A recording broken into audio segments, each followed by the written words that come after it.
I met a poet in New York City who said, pick a topic, get a poem. I chose the topic of happiness. He chuckled, thought for a minute, started furiously typing on his typewriter.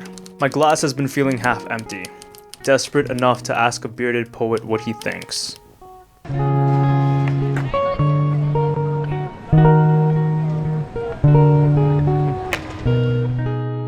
When I got this poem, I was feeling quite sad. I was like those 14-year-olds who wanted to be really deep and said, I just want to be happy.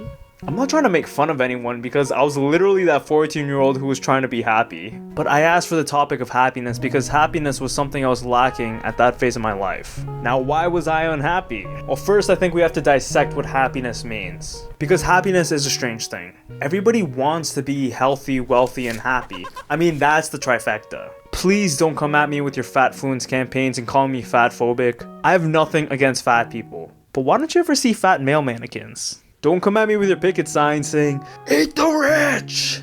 If you don't want to live in a capitalistic society, go into the woods. Start your revolution with a pig's head on a stick. There are clear paths to be healthy and wealthy.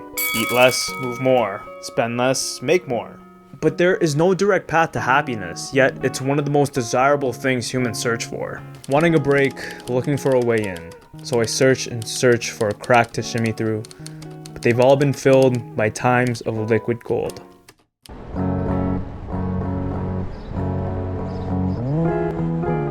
This quest for happiness only really started during puberty. Because as a kid, you're not thinking about chasing anything. The only thing you're chasing is your friends as they ride away on their bikes, and you were too poor to afford one, so you try and run and catch up, but then they purposely leave you.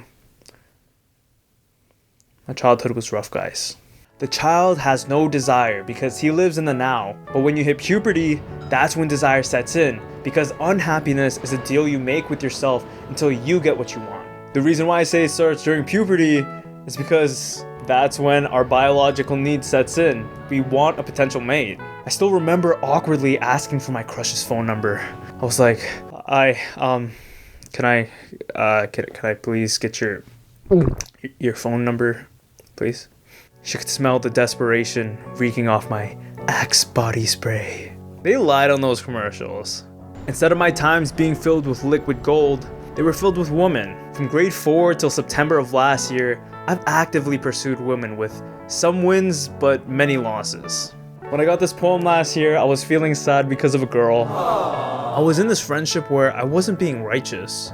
I liked this girl who just wanted to be friends. I was still trying anyways. Call me what you want, but I am a man with perseverance. She could definitely smell the desperation reeking off my Santel 33 cologne. This next part is brought to you by Santel. No, I'm just kidding. I was going to therapy at this time, and hey, I'm sure therapy has worked for a lot of people. But for me, it was just me complaining why I couldn't get no for an hour. I stopped going because what I realized therapists do is something you're afraid to do yourself. You're scared of the truth, but the truth will set you free. But first it'll piss you off. I think the more you start to understand truth, the closer you get to happiness. And the truth is, you have to get out of here, stop thinking, and start living righteously. So I stop thinking, and I start breathing, and suddenly these veins are bleeding, showing me that I still have feeling. So is there a way? I don't know. But as long as we can feel, we need to go. So move and bleed. Bleed and move. Persevere.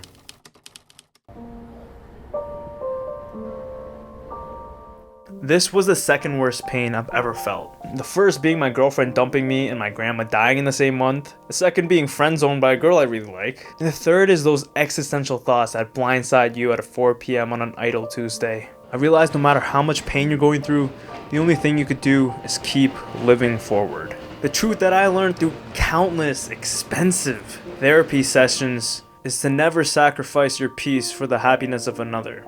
Your happiness is paramount. All the bullshit they teach you on TV about true love or waiting for that girl because she's not like the other girls. Maybe if I learned the flute, I could snake charm my way into some These moments, they don't exist. They're not real. As much as I want to believe all these broken promises and worthless words, nothing lasts forever. It's scary in a sense, but it's also kind of liberating. Knowing someone that you deeply cared for can be out of your life in an instant. All those years of memories, moments, and blissful silence just gone. It makes you more aware of the present. It makes you appreciate every moment you have with another human being because this one might be the last. But you can't hold on to the past because life only moves forward. To live the most righteous life, you need to stay true to yourself. If your motivation was to get a girl from the get-go, it's hard to say who you were in a given relationship. Because are you putting on this charismatic persona to try and get some, or are you being a genuine friend? The lines can get blurry because, it is in our biological nature to want a potential mate, but then they'll call you a sick pig forever looking at a woman. This past summer, I started living righteously and just being straight up with women. It's worked out 3 out of 4 times. 4th one ghosted me, but you can't win them all, you know? Who would have ever thought that properly communicating that you're interested in a woman rather than trying to friendship your way in would actually work? I've had this poem in my pocket for a year. Look how tethered this is. Trying to dissect the meaning of happiness. I think the closest form of it is understanding life's truths and living righteously through them. The ultimate truth I learned from this was wrong person, wrong time. Stay on average, fools. And work our way through to see if one day all the pain will pay for the view that only my eyes can see. Hey guys, thanks for watching the video. If you enjoyed it, please check out this next one because I think you'd really like it. Thanks for watching.